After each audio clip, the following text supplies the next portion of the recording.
Hello and welcome all to Paper and Moose. Today is a different kind of episode. It is a Q&A episode. I thought since I am almost on the verge of 10,000 subscribers, thank you all, I thought why not post a video that answers some of the common questions that I receive in the comments. So hopefully if you've asked a question and it's one that's asked often, I'll answer it in today's episode. But speaking on the 10,000 subs, I would just like to say thank you to all who have subbed and who have liked and who have recommended me to any of your friends, family, Facebook groups, and pretty much any time that you've shared the channel. It is appreciated. And for those who have sent mail, thank you as well. I still have mail to go through. I'm sorry. Hopefully some of the questions that I answered today will help you realize why I can't have a mail video every day. I wish I could, because that would be like Christmas, but you know, there's only so many hours in the day. But I do thank all of you that have sent mail. It is appreciated, as I always say, and I promise I will open it. But Q&A time. There are a couple of common questions, so I've written them down, and I hope that this enlightens some of you, especially any of you that are new to the channel. If you watch this episode, then maybe some of the things that I talk about in the other episodes will make a little bit more sense. And you'll get an idea of who Paper and Moose is, or who I am. So the first one, where did your name come from? Paper and Moose, it didn't start out as Paper and Moose. I first was on Instagram, and then I actually had a blog because I do enjoy writing. So I thought, well, let me make a blog. No, it didn't happen. I would blog maybe once every month and a half, 2 months, 3 months. So that kind of went downhill. And I knew that if I wanted to start YouTube, something would have to change. One of the things being the name that I had chosen, because it was too long. The words, some people couldn't pronounce the words. Some people didn't know what the words meant, and spelling, especially the one word, forget it. So it would not have worked for YouTube and what I'm doing now. So I had to think of something different. The image that I have on my background graphic, and then now that I have in my intro, I hope you all like the new intro. I'm very, very pleased with it. That is an image. It's a Victorian die cut that I came across in a box lot at an auction among some other Victorian die cuts. But it's of a woman, and she is leading what I thought was a moose. One of the viewers informed me it's some type of deer or an elk. We're just going to keep pretending that it's a moose because I love the image. So again, I fell in love with the image. I knew that I wanted to use that in my channel somehow, so I made it the header, I guess you would say, for the page. And again, it's of a woman leading a moose, but it's a man moose because it's a man that has a moose head, but he has legs and arms, and he's wearing a nice little suit. So I love that, and I wanted to be able to use that. So I thought, okay, I'm going to be focusing a lot on paper or ephemera. Ephemera, I could not use that in a title because, again, not everyone knows what it is. Not everyone knows how to spell it. And not everyone knows how to say it. So paper would be easy. Paper what? Looking at that image, I just could not use it. So that is where Paper and Moose came from. And coincidentally, it spells out Pam. I often think of Pam from The Office. Great show. Kind of like her in some ways. So that's how Paper and Moose was born, or the title was born. It's catchy, it's somewhat quirky, which can be a good thing on YouTube, and people know how to spell paper, they know how to spell and they know how to spell moose. So we are good on all those levels. So that is where Paper and Moose came from. The next question, what is your day job? YouTube is not my day job, unfortunately.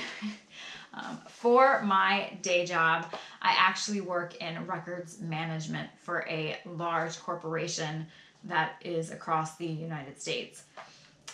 I manage the records. I'm handling paper it's just not the kind of paper that I want. So, or that I enjoy handling. I pretty much instruct people on how to archive their documents, how to index a box so that they can, follow certain guidelines to kind of index or catalog the contents of a box, slap a barcode on that box. That box goes into our storage facility and is never seen again unless they need a document, which is where I come in handy. That's my favorite part of my job, is doing the research to find a document. They might need, a letter from 2014 that states this. They don't have a box number. They have no idea where this could be. And I use my detective skills and I can find this document for them.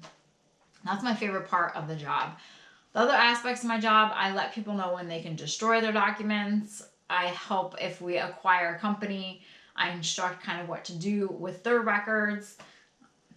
What I dislike most about my job is the politics. It is corporate world, so there are a lot of politics. It's a lot of who you know, and I don't know a lot of these people. Or it's, you need something signed, you have to figure out if this policy is okay, and it's go to this person, go to that person. Well, this facility in this state does it differently, and it's like, oh, if you just want to stick me in a room and I'll index every single box that you have, and then you tell me to go find something, I'm good with that. But, it is a job, and I am thankful for it. I do get to travel with this job, and, I get vacation and sick time, so that is great. And I don't want to seem that I'm not grateful and thankful for my job, but I think there comes a point, and it is cliche to say, but I'm finding it's very true, that you want to be able to do what you love. And having Paper and Moose, having this YouTube channel, has allowed me to do what I love. Granted, not everyone out there enjoys this kind of stuff. A lot of people are interested more into the money aspect of buying and reselling, which money helps pays bills. But to me, that's not the only important aspect of buying and reselling. I think the stories that come along with these objects holds a higher value most times than just, the bills that come from them. So I think I answered that question. So yeah, I'm a records manager. I can tell you if your document should be destroyed, and I can find something for you that's been in a box in storage for like 15 years. So if you need that, I'm your person. Do you have an eBay or Etsy shop? This question kind of rolls from what is your day job? I have been saying for probably the past 2 months, I've been working on an Etsy shop, and I am going to get that up at some point. For me, because of having a full-time job and doing this on the side, time is of the essence, and sometimes I don't have a lot of time. I am at work, and I come home from work. I go to the gym because I enjoy working out, and that's an important part of my life. Many people might say, well, why don't you just quit going to the gym? If I want to eat donuts, I have to go to the gym. Or if I want to be able to lift old things I buy at the flea market, I have to go to the gym. And going to the gym has just become a daily part of my life.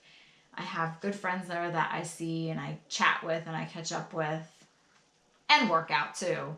So I can't cut that out. But, after coming home from the gym, eating, then the rest of the night, I find I spend a lot of times editing or making a video, such as I'm doing right now. So my online reselling has kind of gone to the wayside, which I think happens for a lot of people that venture into the YouTube world.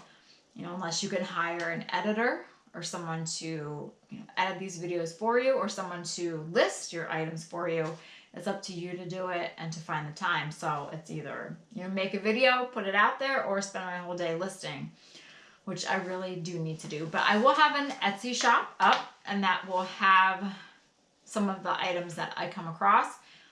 I'm the type of person that I want to have a lot of things available. I don't want to say, oh, the shop's ready, and then there's 3 things up there, and then they're gone. I don't want that. So I am working on that. So once I do have an Etsy shop up and running, I will post that link in the description for the video so that you all can go there and check that out and hopefully find some treasures. Alrighty. The next one. Will you do a home tour, decor tour?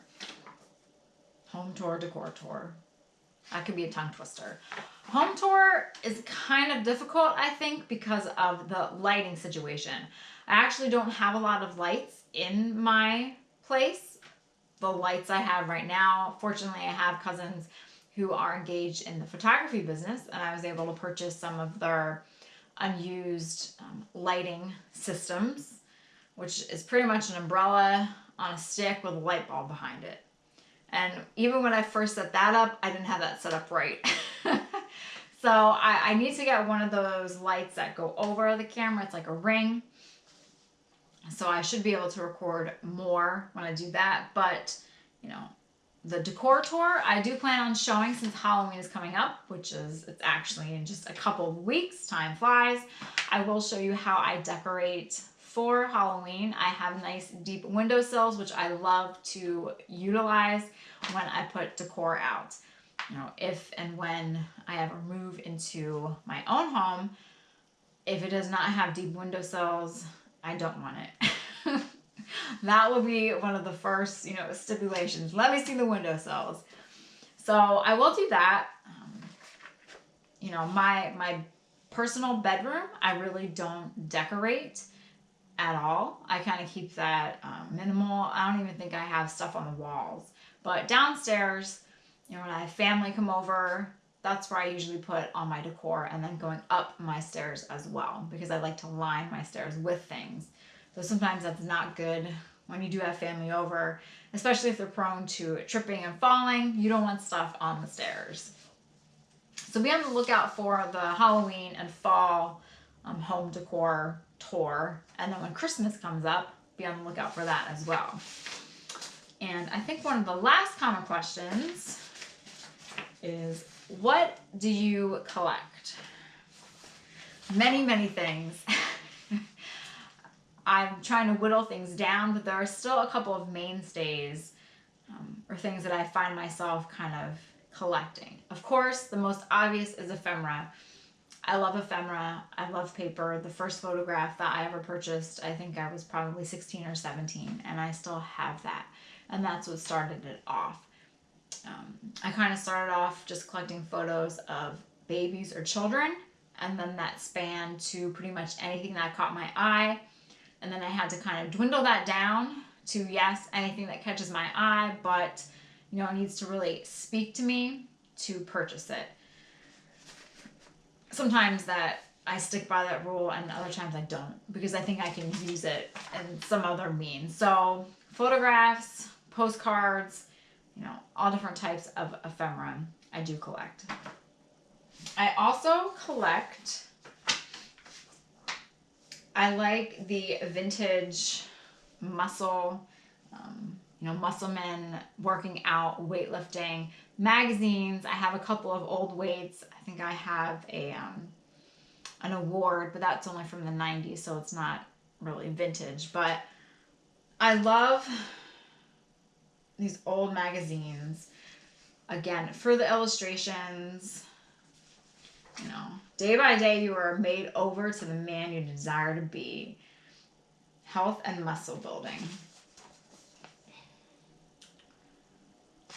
You know, your body is one of the things that, for the most part, you can control. Like, look at this. Look at that. That would be great on a shirt. But as I was saying, the body is one of the things that you can control and you can change. And that's what weightlifting does. You know, it's amazing when you see photos of men and women that have transformed their bodies into these, you know, essentially machines or works of art. And I think this time period, you know, of weightlifting, you have the 30s, the 40s, the 50s. It was art. Not saying it's not art today, but I think there's just something about this classic, you know, this classic bodybuilding physique that I I enjoy. And maybe that's because I work out and I've seen the difference that it has done in my life. But there's just something about it. And even if you think of the strongmen of the traveling circus and the sideshow, or the great Sandwina, she was a female bodybuilder, weightlifter, amazing. Her whole family was ridiculous, and just some of the things that she could do. So I do purchase these if they're in my price range, and if I stumble upon them at the flea market or at an auction.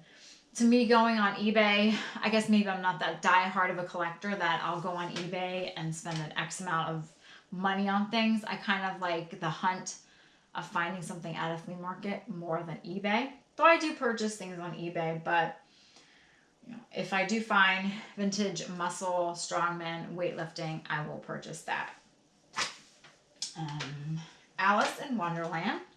As many of you surely know, because I talk about all the rabbit holes that I find myself going down, I love Disney's Alice in Wonderland. The Johnny Depp version, was that Tim Burton, I think? I enjoyed the second one more than the first one. But this I actually purchased at a thrift store. I think it was $10 or $15, and it's musical. I just love Alice. So I'll pick up some of the older items, the books. Whenever I go to Disney World, I always try and find what Alice stuff they have, because I know in a certain number of years that will be collectible.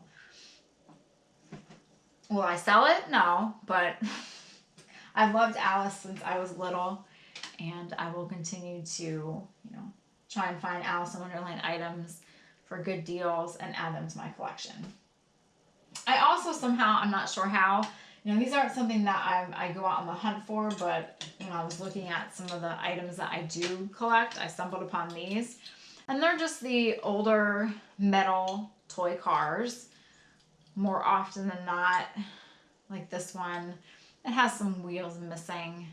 There's some issues to it. But again, the colors. Look at this green color. How can you beat that? So I like to put these out. I have a stop sign. I have some little gas pumps that I'll make a scene with. These are also great to use around the ceramic Christmas trees. I have a whole scene that I create with one of the trees. So I just have a few of these. If I see some on a table at a flea market and they're a couple for $1 or maybe even $1 a piece, and I like the color and I like the style, I will buy them. Well, those are just some things that I collect. I have a lot of stuff. And I think, if I enjoy something and then I put it away and maybe I don't bring it out for 5 years or 4 years, you have to kind of evaluate it and say, well, do I really need this in my life? Maybe it can bring someone else joy. And that's hard to do, but I'm trying to do that more. But again, it's still hard to do. But there are some things that I will not part with, like a lot of my vintage decor, because it has taken me a long time to find it. I don't want to get rid of it. And honestly, who wants to part with vintage Halloween stuff? Come on now. I don't think anyone does. But if you do, and you need someone to send it to, you can send it on over to me. I will appreciate it and not get rid of it. So it would be in good hands. So yeah, that's it. Just a brief Q&A. Videos. The flea market has not been that great. Garbage picking was, except for those metal filing drawers that I found on the side of the road earlier this week. What a great find. Of course, I did not have my GoPro camera with me when that happened, but what are you going to do? I have a flea market this weekend. I'm hoping to get some of the Halloween decor out so I can show you that, see what else I have in mind, maybe some more history behind the paper, some more news stories, who knows. But I hope you enjoyed this episode. I hope that it fills you in a little bit about paper and mousse, and you can always just go back to some of the older videos, check those out, and see what the channel is all about. Again, thank you all for watching. I really appreciate it. Thank you for subscribing, for sending mail. You'll never know how much it is appreciated, and how I honestly am humbled every time I get a wonderful package or letter in the mail from the viewers. So, as I always say, be sure to like, subscribe, tell your friends, and let's continue on this journey of paper and mousse and see what else the next, almost 10,000 subscribers hold, or the next year holds. So onward to other adventures with the channel. Thank you all for watching. I hope you have a great day and see you all next time.